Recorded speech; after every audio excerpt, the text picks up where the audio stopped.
Yo te diría que pues, la primera decisión que tomó el presidente es de no ratificar a alguien que está haciendo excelente trabajo, que es Alejandro Díaz de León. Después dijo, no, pero no se preocupen, voy a presentar a alguien que no solo va a tener prestigio a nivel nacional, sino a nivel internacional, Arturo Herrera. La entrevista con Pedro Ferriz de Con. Central FM. Equilibrio. Bueno, quiero del Grupo Plural, quiero darle la bienvenida a Gustavo Enrique Madero. Él es un hombre, verdaderamente le tengo una gran admiración y un gran cariño por el cariño que le tiene a México. Y él, dentro de este grupo, está en el tema de la ratificación en el Senado de Victoria Rodríguez Ceja como próximo gobernador del Banco de México. Y en ello hay ciertas dudas sobre las capacidades y cartas credenciales de esta mujer para estar al frente de lo que sería la soberanía monetaria de México, que es uno de los factores clave de cualquier país. Y por otra parte, de la autonomía del banco con respecto a Palacio Nacional, que son pues, aspectos que tienen que ser observables en México y en cualquier país en donde haya un banco central. Gustavo Enrique, ¿cómo estás? Esta mañana te saludo, como siempre, con mucho cariño. Igualmente, mi estimadísimo Pedro, pues muy preocupado porque sigue avanzando el desprecio, el menosprecio por la ley y el imperio de la voz de un solo hombre que somete a los otros poderes a su capricho. Él propuso a Victoria Rodríguez Ceja. En una mañanera le anunció que iba a ser la próxima gobernadora, la primer mujer gobernadora de Banco de México. El propio secretario de Gobernación, cuando envía el documento de su nombramiento y propuesta para el Senado de la República, la menciona como tal. Pero en el Senado de la República, Pedro, tenemos que analizar la idoneidad de los funcionarios que van a integrar la Junta de Gobierno. Y obviamente hay dos categorías. De los 5 miembros, Pedro, 2 pueden no tener la experiencia para ser gobernador y no ser gobernador hasta después de que estén como subgobernadores más de 3 años. Y 3 pueden ser gobernadores porque tienen probada experiencia en materia monetaria y porque tienen más de 5 años en puestos de autoridad en instituciones de primer nivel reconocidas. Victoria Rodríguez Ceja, pues lleva 3 años de subsecretaria de egresos. No tiene nada que ver con el área monetaria, no es nada que tenga que ver con la emisión de monedas, los créditos, el circulante, los valores, es gasto y es fiscal, es experiencia fiscal. 3 años, no 5. Y como subsecretaria. Y tiene 17 años en el gobierno de la Ciudad de México, aquí en un gobierno subnacional, pero ni siquiera con un cargo de primero o segundo nivel, sino de tercer nivel como directora. Entonces, ella no cumple para ser gobernadora. Pero la trampa está, Pedro, en que quieren hacerse güeyes la gente diciendo, no, es que yo no la voté para gobernadora, a sabiendas que el presidente ya dijo que la va a nombrar. Y entonces dices, es que ella puede ser miembro de la Junta de Gobierno, pero no quieren aclarar que en los términos de la fracción segunda del inciso 2 del artículo 39, que es donde dice que sería una de las 2 miembros que no tiene el perfil para ser gobernadora. Se rehusaron contra viento y marea para precisar en qué términos se nombraba como integrante de la Junta de Gobierno. Sí puede ser integrante de la Junta de Gobierno, no debe ser gobernadora porque no tiene el perfil. El presidente la va a nombrar en enero, Pedro. Y obviamente nos va a dejar en otro predicamento. Tendremos que presentar un instrumento legal, una inconformidad, un amparo para contravenir esta decisión que estaría incluso pues una usurpación de funciones, porque alguien que no está calificado estaría ejerciendo un puesto. Y esto debilitaría al Banco de México y nos perjudica a todos los mexicanos. Entonces el presidente nos está llevando a estas polarizaciones en donde es perder, perder, no hay ganancia. Cuando hay en el Banco de México y hay en México muchos perfiles que pueden ser extraordinarios gobernadores o gobernadoras incluso. Yo te diría que pues, la primera decisión que tomó el presidente es de no ratificar a alguien que está haciendo excelente trabajo, que es Alejandro Díaz de León. Primera decisión que tomó. Después dijo, no, pero no se preocupen, voy a presentar a alguien que no solo va a tener prestigio a nivel nacional, sino a nivel internacional. Y entonces propuso a Arturo Herrera. Algo pasó en el camino, Pedro, que parece que no le garantizó la total sumisión, subordinación o molestia hubo entre cuando lo propuso, porque lo propuso formalmente a la comisión permanente, y luego retiró la propuesta secretamente y anunció que iba a presentar a esta mujer. Cuando dijo que iba a ser una mujer, algunos pensaron otros nombres, pero él sacó a Victoria Rodríguez Cejas. A todas luces no cumple con los requisitos para ser gobernadora, sí para ser miembro de la Junta de Gobierno, pero la bancada de Morena no quiso precisar en qué términos, de tal manera que el presidente va a poder hacerlo y después nos va a meter en un predicamento de qué debemos hacer, cómo debemos proceder en ese momento, en enero del año que entra. Sí, fíjate que hay que ver la historia de los pueblos para darnos cuenta de qué sucede cuando un banco central pierde, en términos de percepción, su autonomía.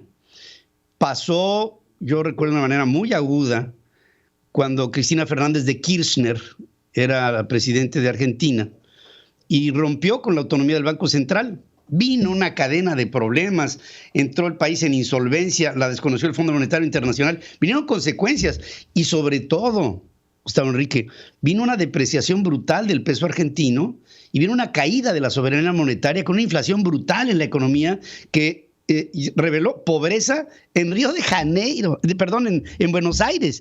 Y esto, cuando se pierda la percepción de autonomía del Banco Central mexicano, ahora que con la sola idea de que se nombrara esta mujer como gobernadora, vino un resbalón del peso, porque lo vimos, y estamos viendo el final de una inflación que se ha venido acelerando en estos últimos meses hasta llegar para fin de año a más del 7%, luego un aumento al salario mínimo del 22% por decreto para el año que viene, sin productividad. ¿Qué va a pasar con nuestro peso?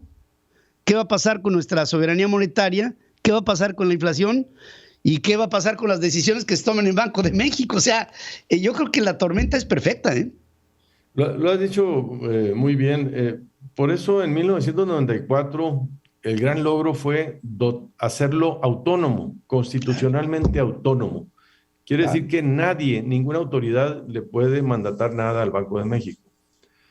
Porque antes, desde Los Pinos, se manejaba el Banco de México y se llegó a una inflación de 150% en los 80s. Tú y yo sí, señor, claro. La gente se les olvida. Ahorita estamos teniendo la mayor inflación en 20 años.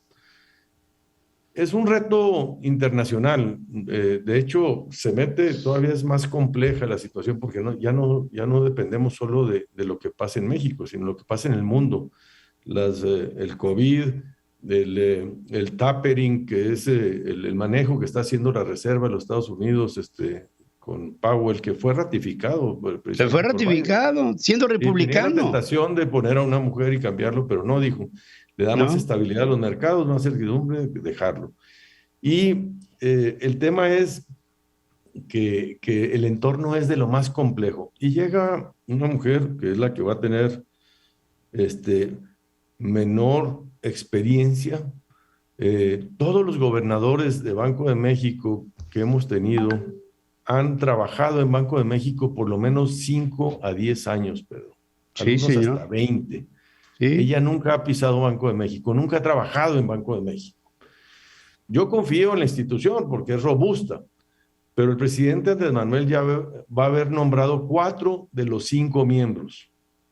4 de los 5 miembros ya los nombró. De estos 4, de estos 3 bueno, ya la debo contar a ella. Jonathan Heath es el único, pues, que no ha sido tan lineal a su forma de pensar, porque el presidente tiene una manera de imponer la economía moral desde el Banco de México, y es lo que está tratando de hacer, de que esa visión... Sí.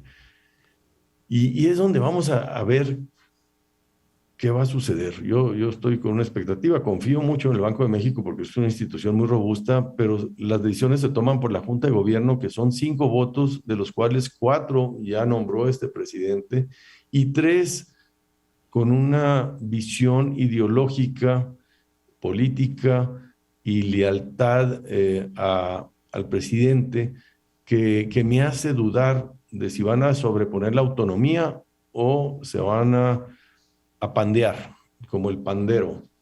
Fíjate Entonces que... nos van a poner a bailar como el pandero.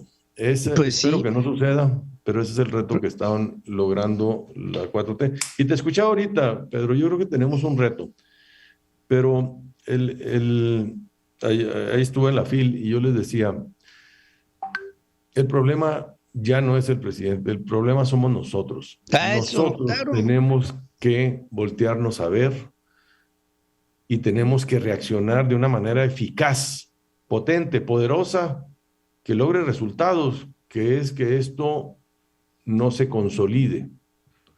Hay distintas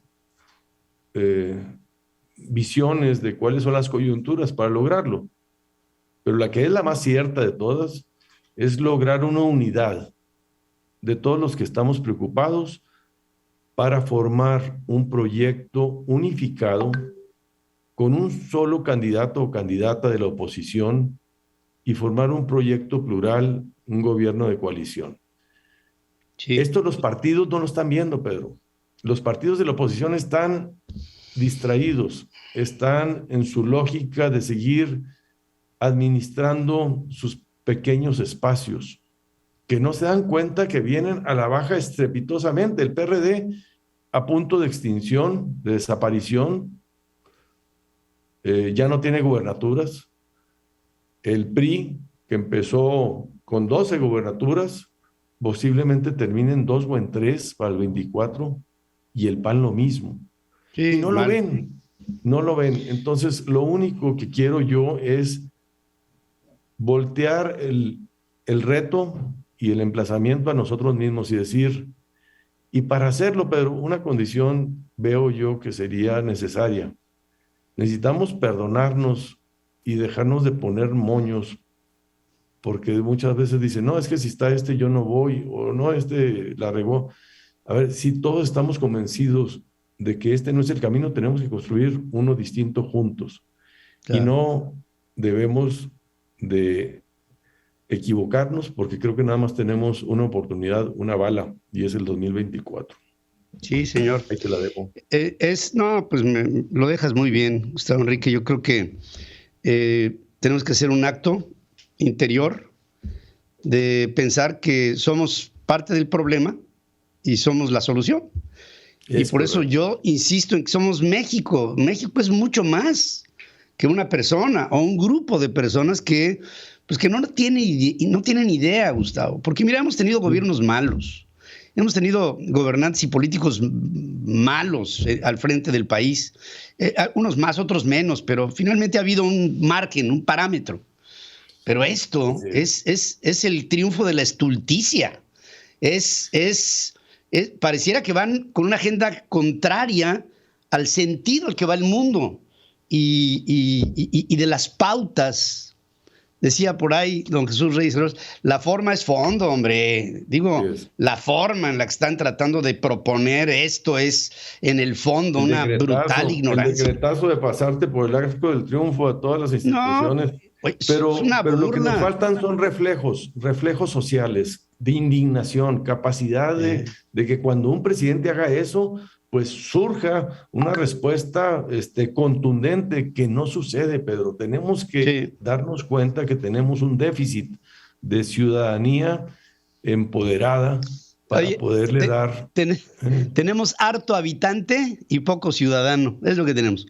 Y bueno, mientras que haya ciudadanos como tú, querido amigo, yo estoy seguro que podrá haber un camino y un liderazgo, y desde aquí, Gustavo Enrique Madero, siga adelante. Yo creo que hay una lucha que enfrentar, muchas luchas que enfrentar, muchas batallas para ganar la guerra.